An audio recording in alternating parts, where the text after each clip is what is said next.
public transit fully accessible is the TTC's moral and legal imperative. That's according to advocates who for decades have been fighting for a transit system that everyone can use. And despite the budget challenges that COVID-19 has presented, the TTC's Accessibility Advisory Committee is not wavering in its commitment to hold the TTC to its promise, and they're now looking for new members to help with the push.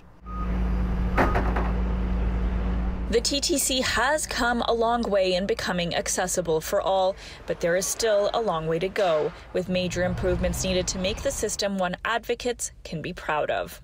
I'm really excited to see the light at the end of the tunnel. The chair of the Advisory Committee on Accessible Transit has been waiting years for a system that can take him anywhere in the city. And as he looks for new members to join his team, there is a renewed push to ensure the TTC meets a 2025 deadline to make all subway stations fully accessible. The last thing we want is a delay or a budget cut to something that should have been done many, many years ago. We, people with disabilities and seniors, have been waiting patiently. The goal was set 15 years ago, and in that time the TTC has successfully upgraded 46 stations, but there are 26 remaining, and there have been delays. Each station has its own needs, whether that is replacing staircases with elevators or adding ramps where they are needed. Not having all the stops accessible kind of really prevent a lot of us that are literally paralyzed from our neck down. Benjamin Quarteng sustained a spinal cord injury 12 years ago after a car accident. He recently started taking the TTC.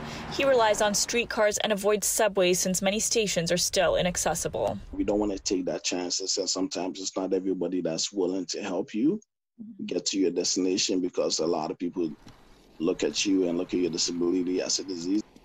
The 15-member accessibility group advises the TTC on service changes, inclusive communication, Wheel-Trans, and design.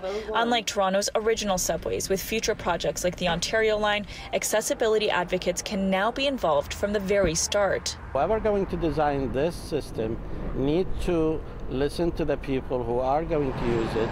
If I may say, we get it right at the get-go. So we are currently, for example, looking at the plans the future plans, and we are involved from day one with those plans to make sure that they are on the right track. If you're interested in joining the advisory committee, the deadline to apply is September 17th, and you can find a link to the application on our website, citynews.ca/extras. For City News, I'm Tina Yazdani.